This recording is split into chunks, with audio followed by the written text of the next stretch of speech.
Ladies and gentlemen, Gene DiNapoli.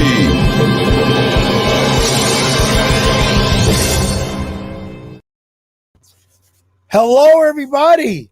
Welcome to, I can't believe this, episode 29 of the Reminiscing with Gene DiNapoli show. I am so glad to be here. I, once again, week after week, am your host, Gene DiNapoli, and tonight we got a show for you.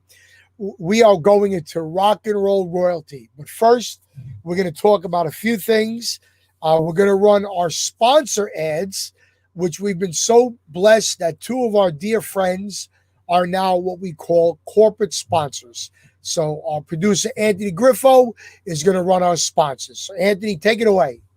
Hi, this is Francisco. Many people call me the creative CPA. If you need help with your taxes or financial matters, please email me your cell number and the best time and day to call you. You can email me at franciscisco@aol.com, and Cisco is spelled SISCO, the creative CPA. It's that simple, that easy. Thank you. That's great. That's for all your accounting needs and estate planning. And now our newest sponsor, my very dear friend Vittorio from Little Italy Auto Service. Anthony?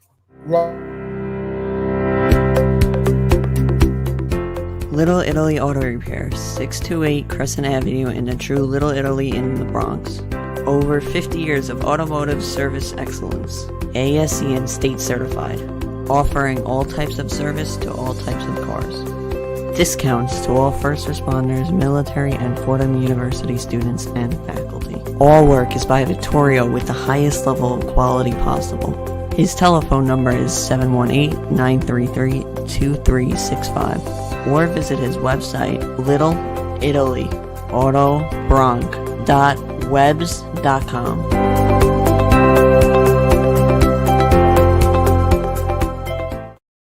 Anthony, great job. We're going to have to redo this because Vittorio sent me a text this morning letting everybody know that from April 1st to May 1st, all first responders, police, firefighters, Fordham University students, and faculty will get 20% off their bill. And if they mention our podcast, they will get 25% off any work done at Little Italy Auto. I can't believe he's giving away 25% because of our show. And a portion of the monies that Vittorio makes are graciously donated to the Blightdale Children's Hospital in the name of those customers. So, I mean, that's just incredible what he's doing. So please, for all your automotive needs, go see Vittorio. A lot of people can't stay the whole show. The shows have been going 90 minutes, 75 minutes, but we want to let you know that next week we have one of the original trifecta stars, Bobby Rydell. I'm so enamored with this because I've been a Bobby fan. I do a lot of his songs. It's going to be great to interview Bobby Rydell next week at 7 o'clock. And once again, to raise monies to keep the show going, we do have a shirt being produced called Reminiscing with Gene DiNapoli, the first 15. It's available in black and white. The first 15 shows will be on a t-shirt. And then when we sell some of those, we're going to have the second 15, which we're coming up with a different picture and different names. So you can bring them to the shows and get them signed. So, great. So listen, we have had 28 guests ranging from people I grew up with and did shows with and movies and television to people I didn't meet yet personally. But tonight's guest is royalty. This is a big one because in 2009, he and his group were inducted into the Rock and Roll Hall of Fame. So tonight we are going to talk about the past, about the present, and about the future with a man who has kept doo-wop music alive for 60 plus years. So, ladies and gentlemen, will you please, from your homes and your seats, give a big round of applause to rock and roll inductee from Little Anthony and the Imperials, one of the members of the court, Mr. Ernest Wright. Hello, Ernest. Hey, how are you? Oh, I'm wonderful. How are you doing? Doing well, and it's great to be on the show. Well, it's so great that you graciously accepted my invitation. And the funny part is, I just realized that you are living in the 5 boroughs. I could have came to your house with a box of cannolis. We could have done this face to face. That would be something. That would be something. Yeah. You're living in the great borough of Staten Island? Staten Island, that's right. And has that been a long time? A long time, huh? Yep. But you didn't originate. Many years. You originated from Brooklyn, am I correct? Brooklyn, the Fort Greene projects. We grew up there, and we were there for. I lived there for a number of years. That's where I met Anthony and the rest of the guys. And oh man, so far back, Right. Time really flies. Yeah. Now let me ask you. I like to ask this of my guests. Is anybody in your family musically inclined? Did you get it from them, or was it something that was just instilled in you? Well, I'll tell you, I had 9 sisters and brothers, and I was the only one out of the 9 that could sing. So wow. It was a very different situation because in many cases, a lot of families, they have, if they have such a large family, there's a sister or a brother. But I was the only one. Wow. Well, that's unheard of. That's true. Right. So when you were a youngster, did you sing in school in any plays or anything, or any recitals? Well, many years before I helped put the group together, I was with the Herald Tribune Fresh Air Fun Chorus, and we performed around the city in different TV shows. And so it's been from there up until my years with Lou Anthony and the guys. Right. And a lot of people don't notice, but you were with your own group, which was called the DuPonts, correct? Anthony was with the DuPonts. Anthony was with the DuPonts. Before he joined us. Right. And they had, they performed on the Alan Freed shows twice. And then he heard us singing one day, and he says, man, you guys got a great bass singer. We don't have a bass in our group like that. So he was really intrigued over Ronald, who was our bass vocalist. And he says, boy. And we looked at each other, and we sort of smiled and said, hey, if this guy likes our group, maybe we can get him to join us. So it happened. Yeah, I'd say it happened. We started. I'd say it happened pretty good. Yeah. Now, the original Imperials was a 5-member group. Am I correct? That's right. So, did you sing lead on anything? No, I didn't sing lead on anything until we actually recorded After Tears on My Pillow. Then there was 1 or 2 songs that I sang lead on, but before then, before Anthony joined us, I was the lead vocalist. And but when we went to the record company, the guy said, man, we need another guy, with a different type voice, because we were coming right behind Frankie Lyman and the Teenagers. Right.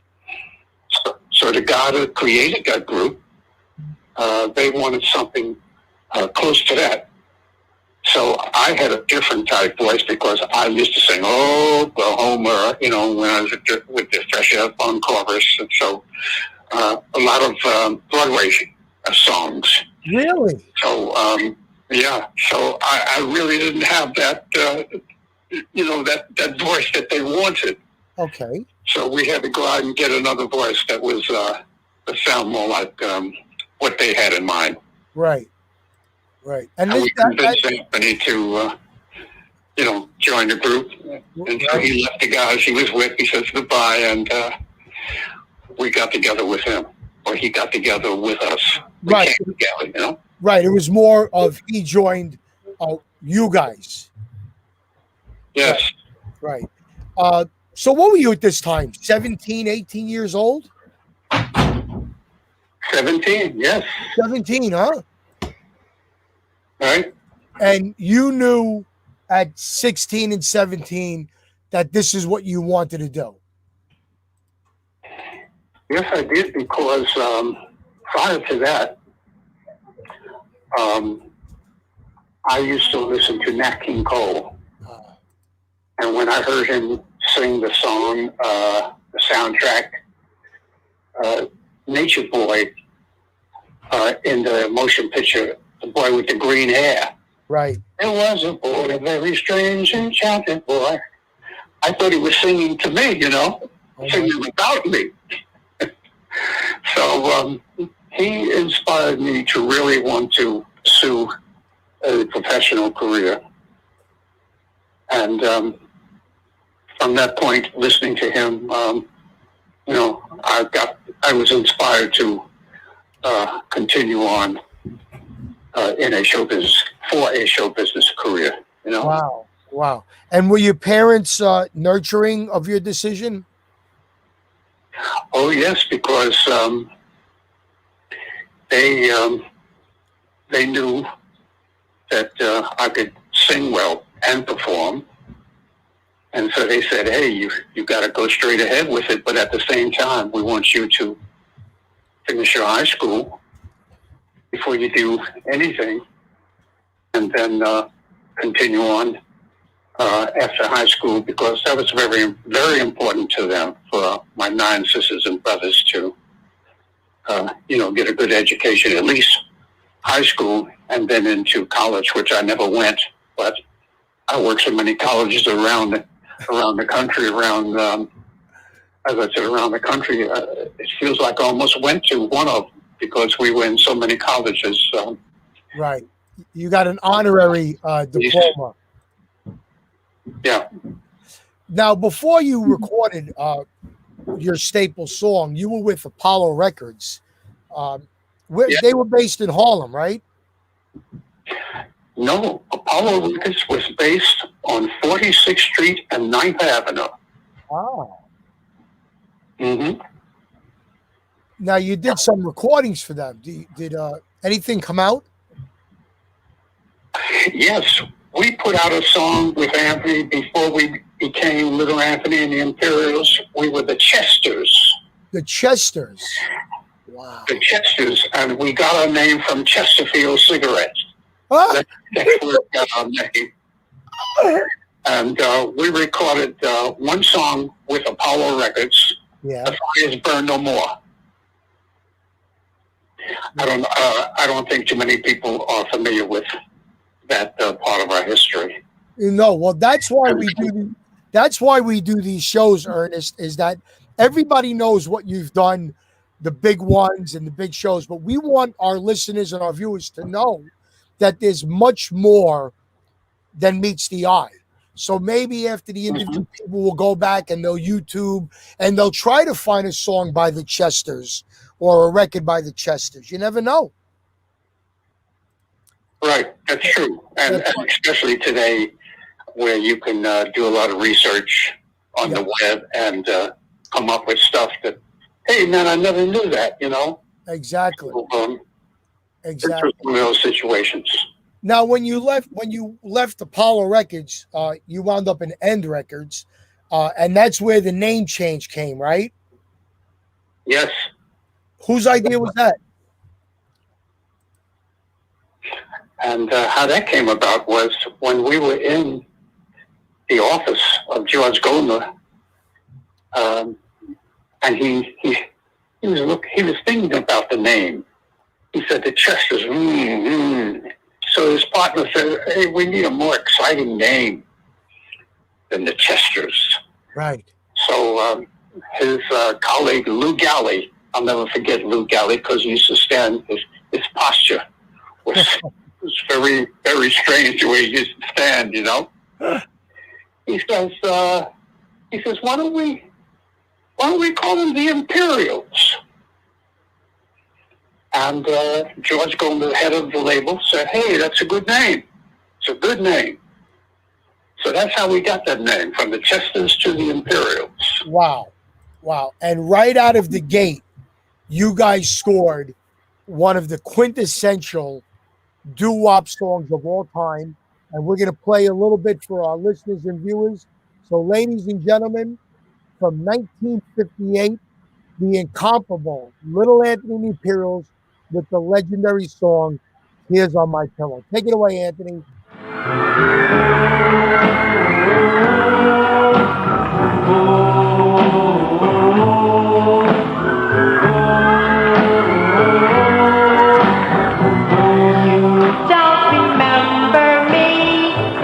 But I remember you. 'Twas not so long ago. You broke my heart in two. Tears on my pillow. Wow. Talk about memories being made so many years ago. In that video clip, Ernest, there were five of you. Of course, yourself and Anthony. Do you the names of the other gentlemen, especially the one that was no longer with you, the original five? Well, we had Tracy Lord, Right. and Nathaniel Rogers, and then we had myself, Clarence, and Anthony. Right. That was yeah. That was. Did you realize when you recorded that song that song was going to be responsible for the baby boom of 1959? That more people danced slow that song. I wasn't into that statistic, but it had a big influence on a lot of people coming along around that time. Right. It's a legendary song. When they send the greatest recordings of all times to the moon for the Martians and Mars, that's going to be included in a time capsule. It is so iconic. It's so iconic. Now, is it true that it was the late, great Alan Freed that decided to put Anthony's name in the front? Well, what happened was after we recorded Tears on My Pillow and the label released the song to the disc jockeys, Alan Freed said, "Who is this guy?" No, he said, "Who is this guy? He sounds like a young girl. Or he's got a very light voice. Who is this guy?" They said, "Well, he's a little guy, And Alan Freed said, "A little guy, huh?" So he says, "What's his name?" And they said, "Anthony." He says, "Wow." He says, "So he's Little Anthony, huh? That's his name." And the head of the label, what he did was he said, "I like that." He pulled all the records back, all the 45s that was released just as the Imperials. No. Them back off the market from the DJs as well.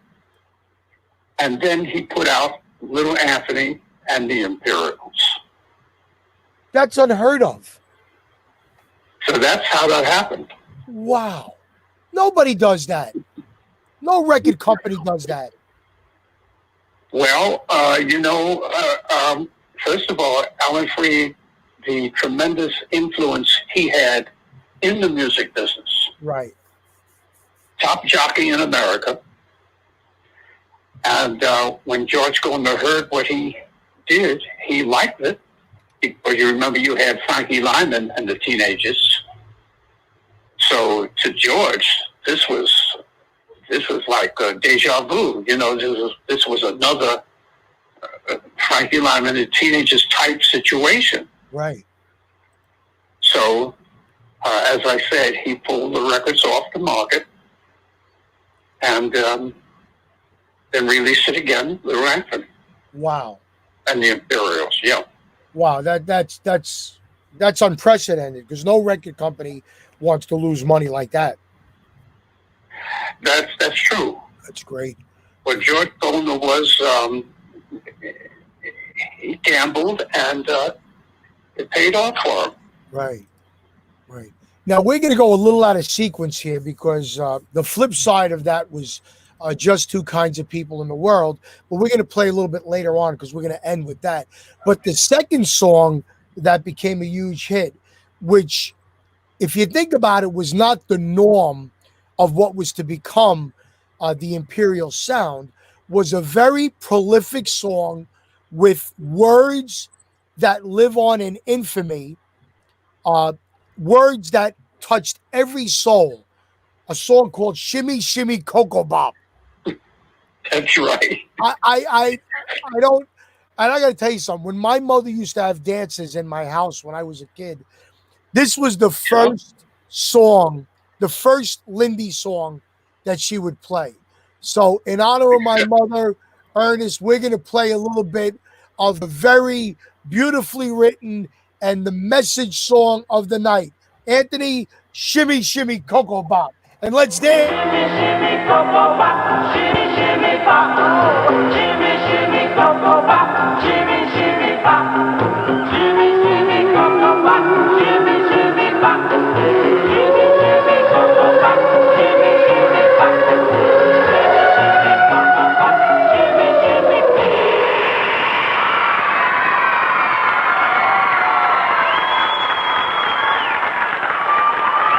Thank you, Anthony. I love it. I love it. It's so great when people could do a song with lyrics just for fun. Well, your mom seemed to approve of that song, as you said, and that was it was what they called at that time a novelty song. Novelty song. Because the thing was, we were known for love songs, ballads, and when the writer of that song called the record label, and he says, "I got a song that I think the guys can do. It's not a ballad, but no, it's different, and you guys might like it." And so George Golden, he listened to it, and he said, "Yeah, I like that song." So, as I said, it was different from the slow songs that we've recorded, like "Tears on My Pillow," "Two People in the World," and other songs on our album. In between "Shimmy Shimmy Cocoa Bop," in between "Tears on My Pillow," "Two People in the World," and then "Shimmy" in between that time. So he took a chance with it, and it became a hit. Yes. Yes. Is it true that Anthony never really cared for that song? Well, Anthony didn't particularly like it because, as I said, we were known for our love songs, slow songs, and he didn't really. He wasn't too cool. He wasn't too warm when doing such a song. But hey, you get a hit record, and you take it. Right. Right. In addition to being known as a love song group, you after you did "Shimmy Shimmy," you kind of like shook it up a little bit because a lot of people didn't realize that the Imperials could also hold their own on the dance floor. And we have a video clip right now of you and Anthony doing probably some of the best dance moves, and you probably inspired the Temptations with this. Now, I don't know if you could see the screen, Ernest, if you could see what we're doing. But we're going to play a video, and I want you to tell us a story after. So, Anthony, let's show everybody that the Imperials could move as well as they could sing.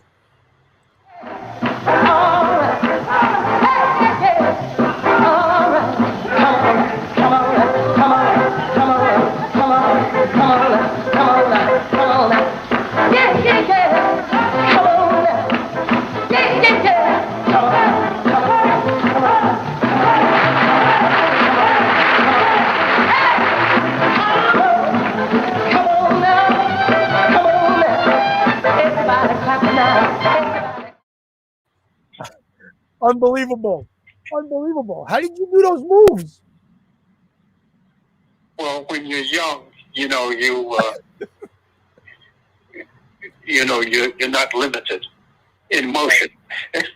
So, you're able to do what you've just showed. And it was a thrill for us to be able to, perform like that. Right. That song that Anthony was singing, was that a little bit of What I Say or something? Do you remember what that was on the TV show? It's like, I'm all right. I'm all right. Right. I'm all right. Wow, that's totally out of what the norm was for the Imperials. Mm-hmm. Yeah. Do you remember when you were on the Ed Sullivan Show? Yes. How many times were you on the Ed Sullivan Show? Let me see. We were on there twice. You were on twice. Yes. Wow. Of course, the first time was for Tears on My Pillow. No, the first time was it wasn't Tears on My Pillow. It was I think it was Going Out of My Head or Hurt So Bad. Wow, which was a few years after Tears on My Pillow. Yes. Yeah. Yes. Wow. Was Ed Sullivan nice gentleman? Ed Sullivan was a very professional individual and very seasoned in his presentation of his show and of himself. And he was always thinking, because before we went on, I think it was just before we were being broadcast, he said, what high schools did you guys go to? Now, he didn't do this. He didn't say, this is what I'm going to ask you guys. Mm-hmm. He says, I'm going to ask you a few questions. But he didn't say what. So about 30 seconds, maybe 40 seconds before we were going to be aired, he says, what school did you guys go to? And Anthony said, Boys High, and Crown said, Boys High, and then I said, Alexander Hamilton in Brooklyn. And then he said, here they are, ladies and gentlemen, from Boys High and Alexander Hamilton in Brooklyn. And then we came on.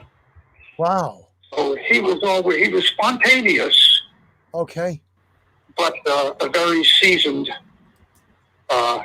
individual, you know. Right, right. Yeah, we've heard that many times. Yes. You played the Apollo many times. Right. Many times. Yeah. Excuse me, what'd you say? Ernest, what'd you say? Sorry? You played many times the Apollo. Yes, we did. Part of package shows, or did you have your own night? Were you part of a review? Yes, we were part of a review. Right now, I'm trying to think who else was on this show. No, it wasn't Sam Cooke, because why I think of Sam Cooke is because in 1959, just before Hawaii became the 50th state,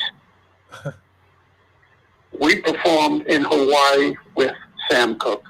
Wow. Then, yeah.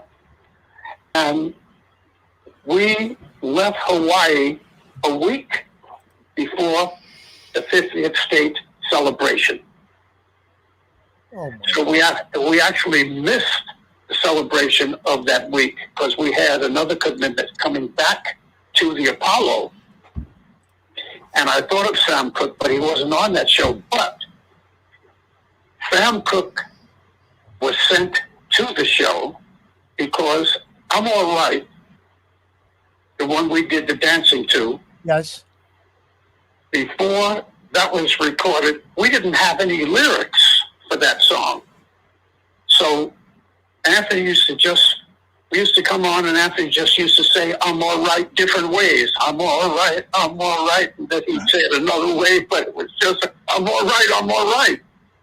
Oh my So Lord. George Goldner, the owner of the label, knew about this song, so he sent Sam Cooke to see the show, and he told Sam, they have a song that I want you to listen to and see if you can come up with some lyrics for I'm All Right. So Sam took us down underneath the stage of the Apollo. They had a room down there. And he said, let's hear the song, guys. So we sung it, and Sam said, So Anthony said, I'm all right. And as I said, he used to say, I'm all right many different ways. You know, real soulful-like or another way, but it was basically I'm all right, but it was a good song. It had good rhythm. Right. So Sam said, he says, I'm all right. When my baby told me that she loves me, I'm all right. And he came up with those lyrics. And then when she told me she put no one about me, I'm all right, I'm all right. So that's how that song developed into what people know of it these days. Wow. Wow. So Yeah. a lot of great things come out of the Apollo, not just performances, but songs and ideas. Yes, absolutely. That's great. So now in 1960, what'd you say? I'm sorry. I'm Ernest, sorry. what were you saying? I was going to say that because the Apollo had been the home for so many artists that this is so it had an outstanding history. Right. Absolutely. And that it continues today to be a mecca for performers and talent. It's like a springboard. It's like a springboard for them. Yes.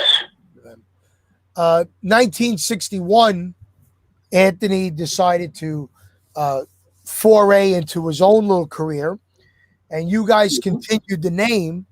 You did a lot of touring back then, right? Yes, we used to work the Catskill Mountains all the time and the Poconos, just as the Imperials. Right. And then one day I saw Anthony, and we were having a cup of coffee or tea or something, and he says, hey, how you guys doing? We said, we're doing all right. How you doing? He says, I'm doing all right. So we talked a while, and then we said, I think it's better, we'll do much better if we got back together. So we said, okay, let's do it. And we got back together. Right. Little Anthony wanted to pursue an acting career. And it didn't go as well as he expected. Okay. So we got back together and then met Teddy Randazzo from the Chuckles. Remember the group, the Chuckles? Yeah, the Three Chuckles. Right. Right. And Teddy Randazzo was one of them. Right. And he says, hey guys, he says, I got a great song for you guys. And we heard On the Outside Looking In. Right. And went in the studio and recorded it. with Don Costa and Teddy Randazzo, because Don Costa owned the label, and Teddy Randazzo was a close friend of Don Costa. So, and at that time, Don Costa was still writing and arranging for Sinatra. Right. So we were in good company. Yeah, I'd say so. So the Imperials had a two-phase career. You had the rock and roll of the late 50s, and then you had the orchestration, Sinatra type stuff in the 60s. Yeah. I just want to run off for our readers, our listeners and viewers, some of the songs that were written by Teddy Randazzo. I'm on the outside looking in, going out of my head, Hurt So Bad, Take Me Back. I mean, these are iconic songs, and they kind of tell a story. They all intertwine. Very true. Very true. And of course, he was influenced by Don Costa, who was doing great arrangements for Sinatra. So he was deeply inspired, Right. with that classical or the string arrangements, big band arrangements, strings, violins, violas, cellos, bassoons, you name the instrument. And he was well versed after being so close to Don Costa. Right. And it's something you said earlier. After after Shimmy Shimmy Cocoa Pop, I had read an article not long ago, and when we transitioned from getting back together, in between Shimmy Shimmy Cocoa Pop, transitioning into Outside Looking In, which is somewhat R&B pop. I would describe it like that. Bob Dylan wrote an article, from an article in Rolling Stone magazine, I believe it's Rolling Stone or Billboard. Bob Dylan said that rock and roll ended with Little Anthony and the Imperials.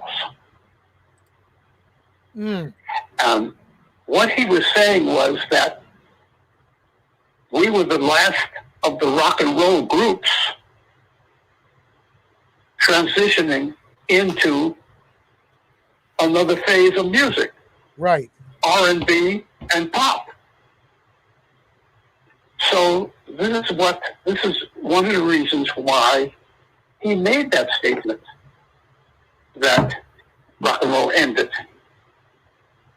And then in came rhythm and blues and pop music. So Bob Dylan did say that. Wow. Bob Dylan could see the course of certain events. Very prolific and a big prophet, Bob Dylan. I remember many years ago when asked Sinatra some of the songs he wished he would have gotten, and if my memory serves correct, I think he added "I'm on the Outside Looking In" as one of the songs he wished he would have gotten. I could see Sinatra doing that song.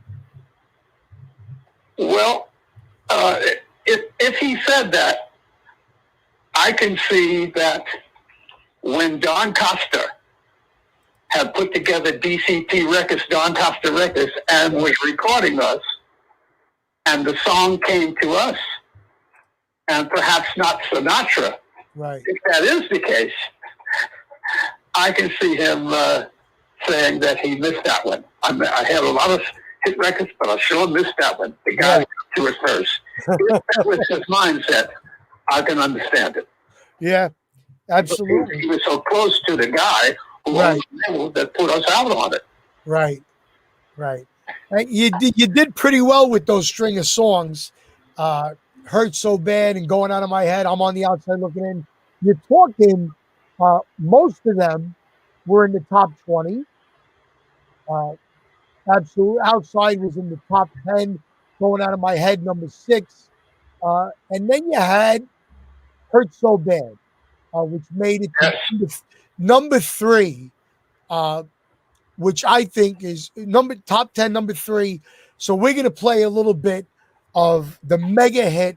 And this song has been recorded by hundreds of artists, but we're going to hear the quintessential version of Hurt So Bad, ladies and gentlemen, by the Imperials.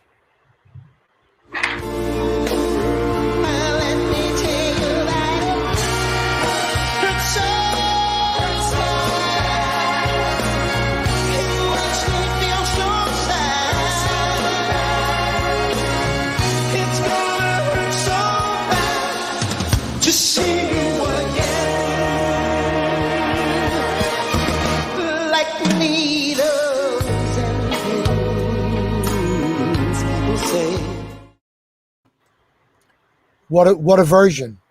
What a version. Yeah. Fabulous. That was a million seller for you guys, right? I'm sorry? That was a million seller for you guys? Yes, it was. Yeah. How many gold records do you have, Ernest? Well, I think we only 2, really. Tears on My Pillow, and then, as I said, Hurt So Bad. Right. I don't understand how a record like Going Out of My Head is the top 10, and that doesn't get credibility as a million seller. How does it get to number 6 and not be a huge hit? I don't understand that.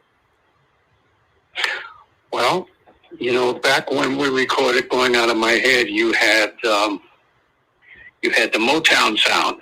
Right. And a lot of artists from Motown were doing quite well on the charts. Yes. So I guess that prevented us from moving up to, the number 1 spot because, look, you had the Temptations, you had Diana Ross. Yeah.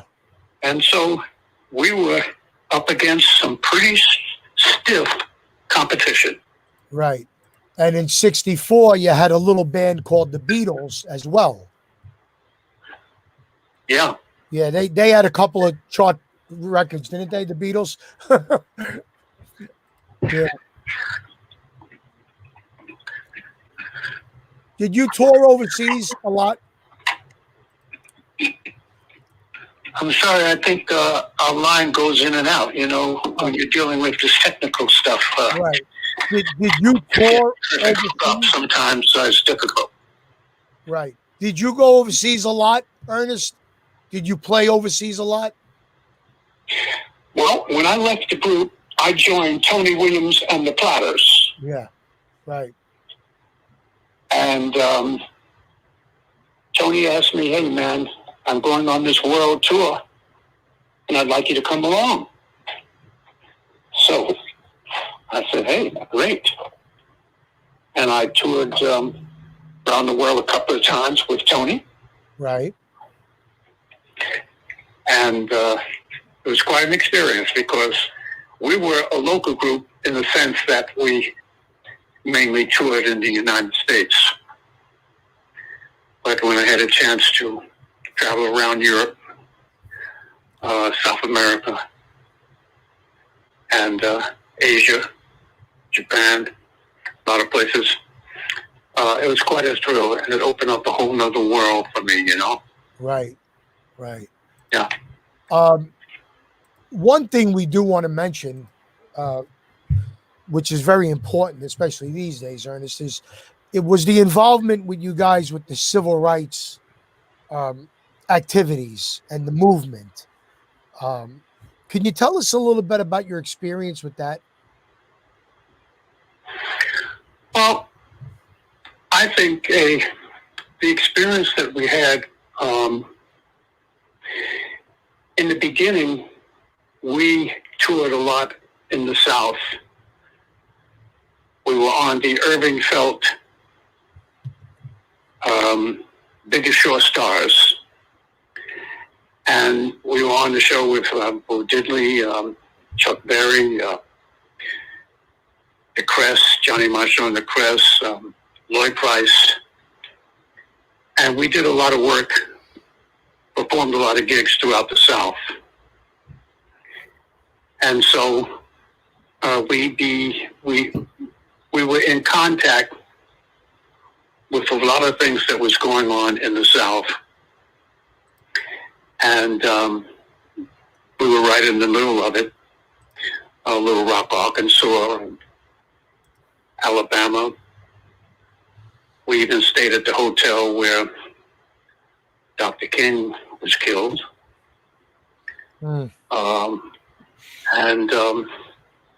We, as I said, did a lot of gigs, performing on the biggest show stars, 26 days, 30 days. And Irving felt he loved music because he used to put together all these different tours of many different artists. And Irving Felt is the same guy that created the Felt Forum at Madison Square Gardens. Wow. They named the Felt Forum after Irving Felt. Wow. Felt Forum. Well, there's a little bit of trivia we didn't know. Yeah. Wow. Yeah. And I know one day I was in the airport in Atlanta. I was talking to my wife. I heard this voice next to me on the phone, and he was just about to hang up. And when he hung up, I looked around, and it was Dr. King. So I told my wife, look, I'm going to have to hang up now because I'm about to say a few words to Dr. King. Oh, my Lord. So she told me, well, tell him I said hello. And so she said, I'll hold on. So I said, Dr. King, hello. He said, hi, how are you? I said, I'm fine. How are you doing? He says, I'm doing fine. And I says, I'm with the group Little Anthony and the Imperials. And he says, you know, I like some of the songs you guys recorded. And I said, yeah, well, we just worked the night before the University of Georgia. And he says, oh, great. So it was, he said, well, I have to go now because they were announcing his flight. And so he says, it's nice meeting you. And he says, keep it up. And he left. And I said to my wife, I said, did you hear the conversation? She said, I certainly did. Wow. And so that was it wasn't long, but it was quite a inspirational few moments. Of course, you got validation. He was such a great man. Right. You got validation from Dr. King. I mean, that's huge. Yeah, quite huge. That's huge. And when he said, you know, I like some of the songs you guys recorded. I said, well, okay. Wow. Cool. Unbelievable. Dr. King. Wow. Your list of accomplishments, Ernest, with the Imperials, it's going up and up. I mean, in addition to concerts and recordings, you guys were bona fide TV stars on Shindig, Hullabaloo, Soul Train, American Bandstand, the Midnight Special, the Tonight Show with Johnny Carson. I mean, you did all the major TV shows. Yeah, American Bandstand show. Yeah. But you are part of a group. It didn't work out too well for you because Sinatra pulled a little bit of a backhand on you. You guys actually recorded one of the James Bond theme songs. Now, were you with the group at that time, or were you still gone? When we recorded, I'm sorry, I didn't hear you. When you recorded You Only Live Twice for the James Bond movie, right. Were you back in the group, or were you still with the Platters? No, I was with the group. Okay. That's before I left, joined the Platters. That's before you joined them. So you record this song for the James Bond movie, and it was recorded. It was in the can. And then they gave it to Nancy Sinatra. Yeah, right? Did you ever release that version? Did I ever? Was that version? Yeah, that was released in '67, right? Yes. But it wasn't Little Anthony and the Imperials. It was just Anthony. No, that was Little Anthony Imperials when we recorded that song. Yeah. Okay. I had heard the label said Anthony and the Imperials. I could be wrong. I probably am wrong. Well, at that time, they were trying to change the name to Anthony and the Imperials. Was Anthony didn't think he was too little anymore. Right. So He's still going by Little Anthony now as we speak. That's great. yeah. You guys got together in the early 90s to perform at Madison Square Garden. Was that part of a Richard Nader show or something like that? No, that wasn't part of Richard Nader. And that was just a get-together of a number of artists on it was like a, it was, I can't remember what the title, the advertisement was of that show, but that was in 1969. I was living in Europe with my family. Wow, Europe. And yeah. Not in 69, Aaron. 69. We got married in 68. Yeah. So In Europe, 8. I was in Europe, and then Sammy was with the OJs, Mm. and Anthony was singing by himself, and Clarence was singing with another group. And so I got a phone call from Anthony, hey, they want to do a reunion. So I was living in Germany. So each of us said, hey, okay. We had a few days off, and we got together, and we did that reunion at the Garden. There was 19,000 people screaming and yelling, and it was quite a comeback in the sense that right after that we decided, hey, let's get back together again. So we did. Right. When you separated for a while, it was never for personal differences. It was just you guys wanted to do other things and you left, right? Right. Yeah. Because when you guys got back together, people saw the camaraderie between the original Imperials, which very few, I'm going back 30 years ago, very few groups had 2 originals, even fewer had 3 originals. And then yet the Imperials come along and there's 4 of the originals on stage together. Unbelievable. Unbelievable. Yeah, that's what really influenced us to get back together, because it was the original guys. And when we got together 3 days before the show and started singing all the songs that you mentioned earlier, it was like we had been together all along. Right. Unbelievable. And so it went so smoothly that, and the fact that, as you stated, it's the original guys in the group.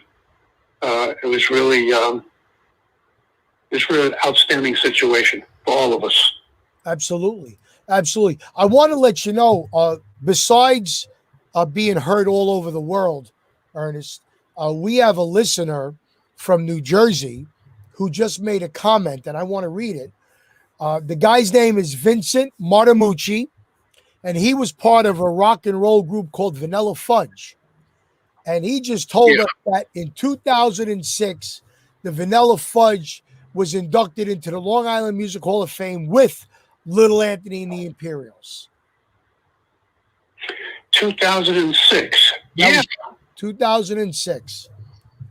That's great. Thank you, Vince Martell, for putting that a little bit of trivia up on. That's great. But speaking of Hall of Fames.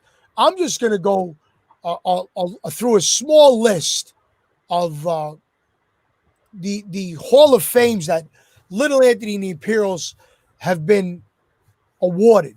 In 1993, you received the Pioneer Award in the Rhythm and Blues Foundation. In 1999, you were inducted into the Vocal Group Hall of Fame. As we just said, 2006, the Long Island Music Hall of Fame. And then in 2009, 20 some odd years after you were eligible, Little Anthony and the Imperials were inducted into the Rock and Roll Hall of Fame. Many years after it was due. Can you tell us a little bit about what you felt on stage when you guys were inducted?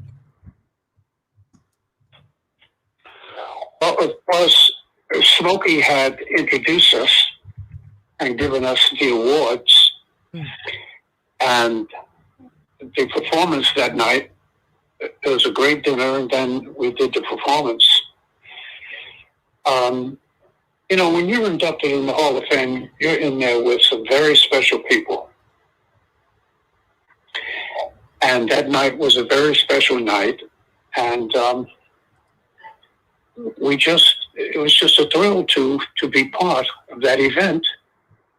And of course, Smokey, we went way back with Smokey. Right. Back to the early years. And so it was just a tremendous night. You know. Do you have your award in a place of honor amongst all your other awards? Oh yes. Yep. It's I'm looking at it right now. It looks just like a Rock and Roll Hall of Fame Oscar. You know, wow. it was the way it was designed. Right. It was so beautifully designed. Right. And yeah. You know, I'm really thrilled that you did this tonight, but I think we have to do part 2 when we get your computer up and running, because we would love to see those gold records on your wall, and we'd love to see that award you got, which was so deserving, because you guys were at the forefront of rock and roll. What are your thoughts about some of the nominees and inductees in the past 5 or 6 years? Do you feel the Rock and Roll Hall of Fame should be called the Music Hall of Fame because they're so diverse now with the kind of music they're letting in? Well,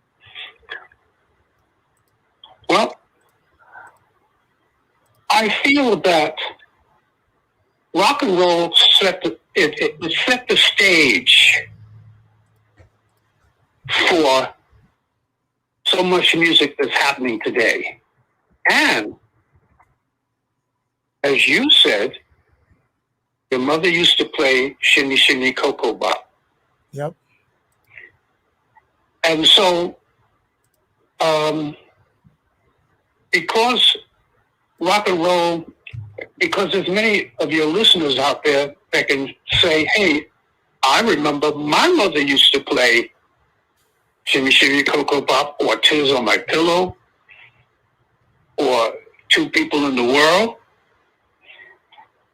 And so when you look at what Bob Dylan said about how rock and roll ended with Little Anthony and the Imperials, so when you put this whole concept or idea or thought together, you can see that rock and roll music inspired music to come after that. So they created the Hall of Fame because of the inspiration that rock and roll gave or created for music to come, Motown and beyond. Right. So I think being in the Hall of Fame, an institution that inspired so much of the music business.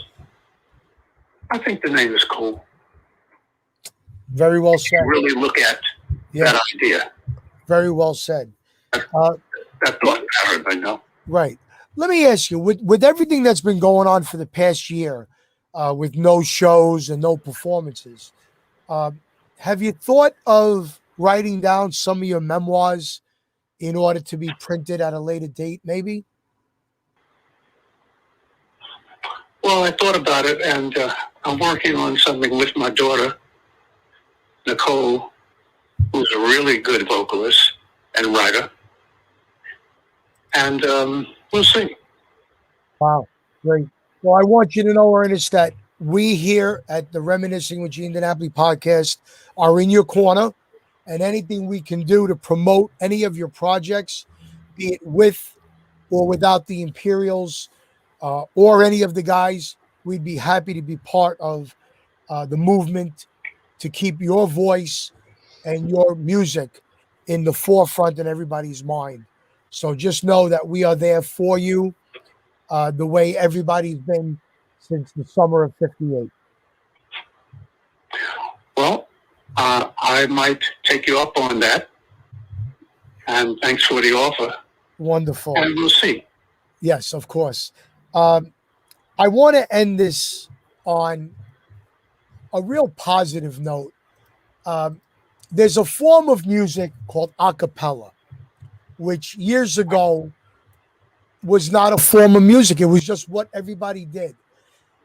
Today, over the past 55 years, when people get together for an a cappella group, they always seem to do one song because they feel it shows their vocal abilities better than any other song. And I'm talking about a song that you penned. Two kinds of people in the world. How does it feel knowing that a song you wrote is on everybody's mind when they want to be taken seriously as a vocalist? Well, it's something that you said that and put it that way because back then we started singing a cappella, Two People in the World, and that is the song that got us a record deal. Because when the owner of the label heard us sing Two People in the World, a cappella, that's what created a situation where he was interested in signing us because of our a cappella singing and how good it sounds. And in the future, I'm going to send you a copy of Two People in the World that we did in a cappella. Really? No one has heard it, and it's quite a song, the way we did it. But a cappella used to determine how well you could harmonize. And Two People in the World was the song that most people sung to show that they could harmonize. If you can sing, then you can sing this song. But if you can't sing this song, then you're okay. So Two People in the World was the song that you hear on the street corners and on Facebook. And groups come together. They came together singing that song a cappella. Right, and your words are so true. And I'd love to hear that version, but we do have a clip of you guys doing that song in concert, and we're going to put that up, and then we're going to come back and say our final comments with Ernest Wright.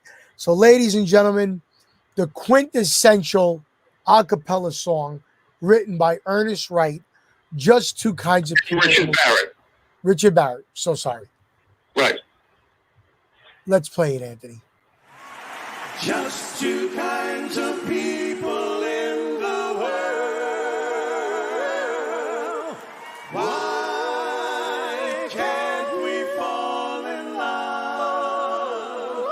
Just two kinds of people in the world. They are a boy and girl.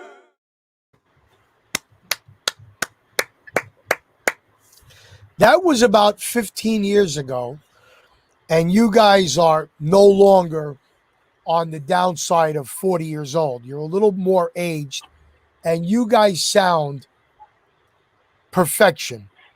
I just, that's a true talent, a God-given talent. Well, we were fortunate to still be able to sing and have the voice, to sing after the years that it went by.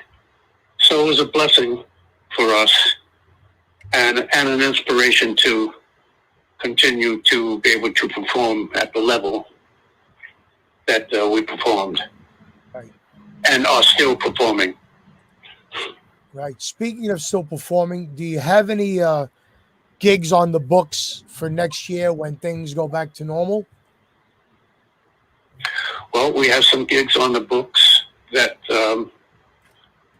have been put back and moved back, but we have some gigs that are there starting in July, and we'll see if those gigs take place. Right. I can't wait. With what's happened today, with the the global pandemic, it's a lot of stuff was canceled from this year, 2020. That is. Right. Right. Well, you know what, Ernest? I can't wait for things to open up because I want to shake your hand for giving us some wonderful memories. And I want to see if your smile is as bright in person as it is in the pictures we've seen tonight. So I really want to thank you for doing this for me. And all the information and all the songs and all the dates that are coming up could be found on the website, littleanthonyandimperials.org. So we want all our viewers and listeners around the world to write that down, littleanthonyandimperials.org. You can see their bio, their calendar, the gallery, and I believe there's a store. And when we get that a cappella version, we're going to premiere it on my show, Ernest. Good. And bring you back. Good. Thank you so very much. Ladies and gentlemen, as we do each and every week, let's give our guest, rock and roll royalty, rock and roll Hall of Fame inductee, an original pioneer of some of the greatest music in the world, Mr. Ernest Wright, a big round of applause. Thank you, Ernest. Thank you very much. And to your listeners, thanks for listening. My pleasure. And we will get back to you at a later date when we can actually see you on the computer. Okay, cool. Thank you. Have a great rest of the night. And we want to thank E.A. Kroll. I believe his first name is Eric, for putting this together. Eric Kroll, yes. Eric, well, I want to thank Eric Kroll for putting this together between me and you. We want to give him his proper due. So thank you very much, Eric. And everybody else, say goodnight to Ernest. Stick around. Thank you, Ernest. We'll stay in touch. God bless you. Okay, thank you. Thank you. Bye-bye. Appreciate it. Thank you. Wow. What a great show, huh, folks? Rock and roll royalty. If you grew up or you listened to CBS FM, I would find it hard to believe you could go 2 or 3 hours without hearing a Little Anthony and the Imperials song. We hope we brought back some memories tonight.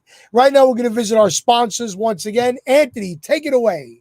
Hi, this is Francisco. Many people call me the creative CPA. If you need help with your taxes or financial matters, please email me your cell number and the best time and day to call you. You can email me at franciscisco@aol.com, And Cisco is spelled SISCO, the Creative CPA. It's that simple, that easy. Thank you. Thank you, Fran. And our second sponsor of the night for all Little Italy Auto Repair, 628 Crescent Avenue in the true Little Italy in the Bronx. Over 50 years of automotive service excellence, ASE state certified, offering all types of service to all types of cars. Discounts to all first responders, military, and Fordham University students and faculty. All work is by Vittorio with the highest level of quality possible. His telephone number is 718-933-2365 or visit his website littleitalyAutobronc.webs.com.